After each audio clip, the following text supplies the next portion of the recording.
drop service, a palavra difícil, né? É você pegar um cliente, fechar com ele aquele serviço, só que você não precisa saber fazer nada. Você vai delegar para alguém que sabe. Então, por exemplo, você vai fechar lá uma gestão de tráfego, né? Anúncios. Você vai fechar, só que você não sabe fazer nada disso. Você entra lá num site, pode ser um 99 Freela, um Get Ninjas, enfim, não vou falar muito aqui, né? E aí você pode fechar com alguém que sabe fazer e pagar 50% para ela, e aí você fica com aquele contrato todo só por fechar aquilo. Então você era meio que um intermediador. Intermediador. Que é o que as empresas fazem, querendo ou não. Sim. Tem gente que fala assim pra mim, Thiago, eu duvido que isso dê certo. Mas peraí, teu patrão faz a mesma coisa, meu querido. Ele te contratou pra você fazer algo que ele não precisa fazer, mas ele ganha muito mais do que o que você faz. Então é a mesma coisa. Então eu só fiz isso em pequenos negócios, médios negócios, e fui fazendo, com gestão de tráfego, isso mais, tudo isso, só que eu não consegui escalar muito. Então você começou a prestar serviços de marketing digital no geral para essas pessoas que já tinham um negócio físico, porém terceirizando essas coisas mais, as específicas que você não dominava Eu tava tanto. cortando cabelo ainda, então eu comecei a ficar com medo de, tipo assim, eu não sei... Abraçar o mundo ali. E aí o que eu fiz? Eu comecei a ganhar uns 7 mil reais ali com isso. Já era bom pra quem morava na comunidade, peguei aqueles 7 mil, falei, Nath, agora vai se casar. Aí a Nath, é sério, vai se casar. Aí, pera lá. Só que eu precisava de um negócio escalável. E aí o que eu comecei a fazer? Eu falei, pô, aprendi com o bichão lá que eu tenho que resolver problema. Agora qual que é os problemas dos meus clientes? Meus clientes têm um monte de vindo aqui careca, vou vender também o quê? Minoxidil. Comecei a vender smartwatch minoxidil. Aí eu comecei a entrar mais pro quê? Pro físico. Do lado do Produto físico. dropshipping. E aí a Natália cuidou do serviço, ela ficou cuidando do serviço há muito tempo. Então ela cuidou dessa parte, que é minha esposa. E aí depois eu fui para esse lado aqui, para onde eu consegui escalar. Comecei a vender ali para as pessoas, tanto que eu comecei no dropship, eu não sabia nem o que era isso. Então o que eu comecei a fazer? Eu comecei a vender produtos, smartwatch, comecei a vender minoxidil, aí começou a faltar estoque. Eu comecei a fazer um serviço que na minha cabeça era serviço de agendamento. Eu pegava, comprava o produto pro meu cliente e chegava na casa dele, do fornecedor.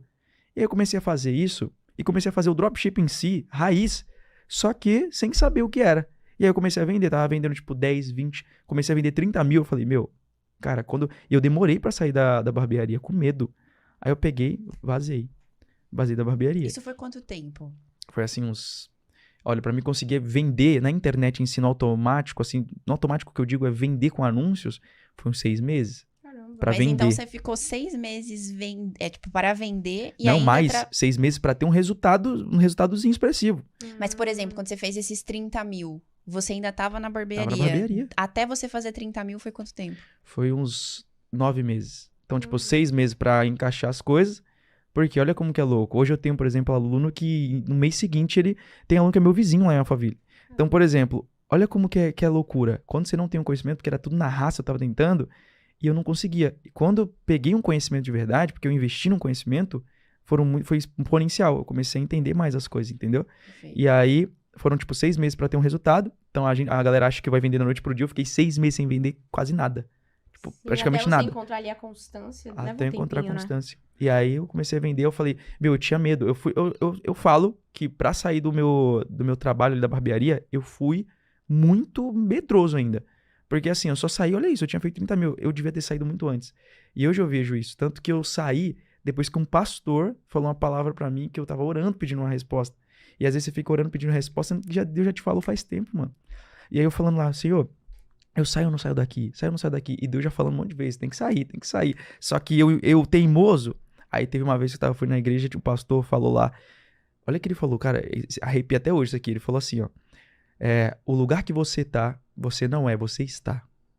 Aí ele falou bem assim, e falando pra mim isso, Deus falou pra você sair daí, você tá teimando de não sair, você tem coisas grandiosas e você vai impactar tantas pessoas que você não vai entender nada. Você vai abrir a boca, ser envergonhado, eu sei que do jeito que você é tímido, só que no jeito que você vai abrir a boca, você vai atingir pessoas e você nem vai saber o que tá acontecendo.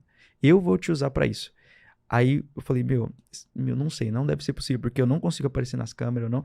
Olha que loucura. Em 1 ano e meio, a gente conseguiu 1,2 milhões de inscritos no YouTube. Eu não faço ideia de por que as pessoas gostaram tanto disso. De verdade. Gente, que Às massa, vezes meu. foi querendo ou não tua autenticidade Sim. que vendeu ali. Mas, E pelo fato de eu querer falar a verdade. Exatamente. Exato. Mas assim, eu acredito que tenha acontecido muita coisa até você decidir criar o seu canal. Muito. Pra poder ensinar outras pessoas a venderem. Nesse momento que você fez os 30 mil, que você decidiu sair da barbearia, Você já tinha uma loja online que você já fazia esse dropshipping? Sim. Ou você comprava as coisas ali e entregava manualmente? Não, eu já tava fazendo dropshipping, porque quando eu tava comprando manualmente, eu não conseguia fazer mais do que, por exemplo, 5 mil, não dava. Uhum. E aí eu precisava automatizar os processos, tanto que a entrega do fornecedor pro cliente é automático, e eu faço dropshipping até hoje.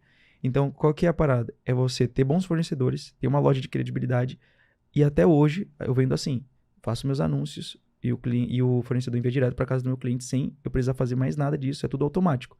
Então, foi desse jeito que eu fiz, e até hoje eu faço isso. Inclusive, uma questão aqui que acho muito legal você falar aqui pra galera, que talvez esteja fazendo dropship e tá vendo o KiCash, é a questão lá do seu fornecedor, que você não usa o AliExpress, né? Porque a galera, normalmente, quando pensa em drop, pensa em pegar e levar ali, entrar em contato com fornecedores dentro do AliExpress. Você já faz de uma outra forma. Como é que é isso? Explica pra gente. É porque, assim, existem fornecimentos nacionais, internacionais, e o que acontece? Existe também o AliExpress, que a maioria da galera usa e tudo mais, não é errado, é muito bom, tá? Vale muito a pena. Mas hoje eu tenho fornecedores mais profissionais. Então, quando você tem uma operação grande, como eu te falei, eu já fiz mentoria com a Apolinário. Então, eu te mostrei o meu e-commerce, mostrei para vocês. E realmente, a nossa operação hoje, ela tem um nível que eu preciso de outros fornecedores. Um fornecedor que tenha mais exclusividade, personalização e mais barato. Então, eu tenho produtos mais baratos que no AliExpress. Tem gente falando, não, mas será que o dropship funciona? E eu tenho produtos mais baratos do que era em 2018. Então, tipo assim, eu mostrei para elas. E é muito louco isso. E as pessoas no qual aprendem isso com a gente lá, a gente mostra isso. Olha, tem um caminho dentro do dropship que é tão lucrativo quanto a maioria das pessoas que falam isso mostram de verdade. E a gente realmente tem uma lucratividade alta por conta disso. Fornecimento é muito importante. Então, chegar rápido na casa do cliente, chegar um produto bom, chegar a qualidade. E eu uso, meus fornecedores são totalmente diferentes do AliExpress. E uma vez que, por exemplo, você estava já fazendo dropship, como é que foi essa tua transição de vender produtos físicos para o digital, para vender infoprodutos? Eu achei até tranquila na questão de tranquilidade. Por quê? Porque vender produto físico, é lógico que é mais fácil do que vender um infoproduto. O infoproduto é um pouquinho mais difícil, mas tem uma lucratividade maior. Então, o que acontece? O que eu precisava? Eu já tinha uma demanda, porque eu já estava vivendo no mercado de vendas de produto, estava vivendo no mercado de serviço. Eu já tinha umas 3 empresas antes de, por exemplo, começar a colocar meu rosto na internet. E aí eu comecei a ajudar pessoas sem pagar nada, tipo, de graça mesmo. Até hoje, eu tenho mais de 400 aulas no YouTube, onde é de graça, a pessoa não precisa pagar nada, tá lá, na hora de negócio. E aí, eu comecei a fazer isso de graça, só que tinha muitas pessoas que queriam mais o quê? Uma exclusividade. De quê? De eu estar lá ajudando ela, só que eu não consigo, são 1,2 milhões de pessoas no YouTube, não dá pra, tipo assim, eu pegar, chamar, por exemplo, a Bruna, a Carol, chegar pra vocês e falar assim, vamos sentar aqui na mesa, vamos ver junto, vamos fazer um acompanhamento? E aí a gente precisou fazer um acompanhamento. Tanto que todos os meus produtos e infoprodutos são com acompanhamento. Ou seja, tem aulas ao vivo comigo, tem acompanhamento comigo, tem tirar dúvidas ao vivo comigo. Porque se for para entregar um pacote onde larga lá, eu não consigo fazer isso porque eu acho que acaba largando, entendeu? Então, todos eu faço isso. Inclusive, em quanto tempo você conseguiu crescer o seu canal para, tipo, 1,2 milhões de inscritos? Eu acredito que é através dele que você começou a criar conteúdo e ensinar a galera de graça. Como é que foi essa construção? A construção foi, você fala desde o comecinho ali? Isso. Foi quando as pessoas queriam saber. Eu comecei a chegar, por exemplo, com um carro, onde eu morava e tudo mais. Comecei a me mudar, eu mudei pra frente da praia. E aí a galera, saiu da comunidade, tá na frente, tá fazendo coisa errada, né? Falei, não, pelo amor de Deus. E aí muitas pessoas pedindo, eu não ia abrir nenhum treinamento nem nada do tipo, eu comecei a ajudar de graça, como eu faço até hoje, eu comecei a fazer alguns videozinhos. Comecei com meu celular, pra você ter ideia. Eu tinha dinheiro pra comprar câmera, mas eu falei assim, não, vou começar com meu celular, eu tava com o iPhone na época, coloquei ele em cima dos livros, assim, ó. MVP. E aí comecei. E aí tem gente que não quer começar, né? Ela, não, mas não tem a melhor câmera. Não, mas eu não tenho a melhor... Não, começa, mano. Sem desculpas. Sem desculpa, começa.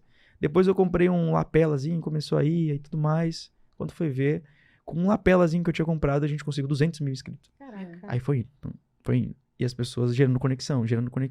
Por quê? Porque elas viram que um conteúdo que eu passo nesses conteúdos genéricos é conteúdo que dá certo. E aí cresceu, foram 1,2 milhões em exatamente 1 ano e uns 7 meses por aí. E dentro desse YouTube, quando você tá fazendo produção de conteúdo, você tinha uma estratégia que você usava, né, de SEO. Como é que funcionava isso? Que querendo ou não, te fez dar aí um avanço enorme também, né? Enorme. Eu acho que foi um diferencial gigantesco.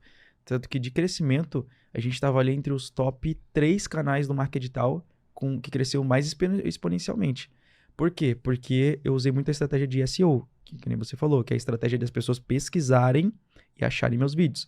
Tanto que no começo eu procurei fazer vídeos que tinham muita procura. Como eu não tinha uma audiência, Então, por exemplo, eu não podia fazer um vídeo e criar uma audiência para esse vídeo. Por exemplo, imagina que você vai criar um canal. Aí você quer falar assim, a minha opinião sobre a Aqwify. Se eu estiver começando, quem quer saber minha opinião sobre a Aqwify? Ninguém quer saber minha opinião sobre a Aqwify se eu estiver começando. Agora vai falar, beleza, o Thiago agora ele tá começando, vou fazer... O que é a opinião dele? Agora eu preciso fazer vídeos que já tem uma audiência.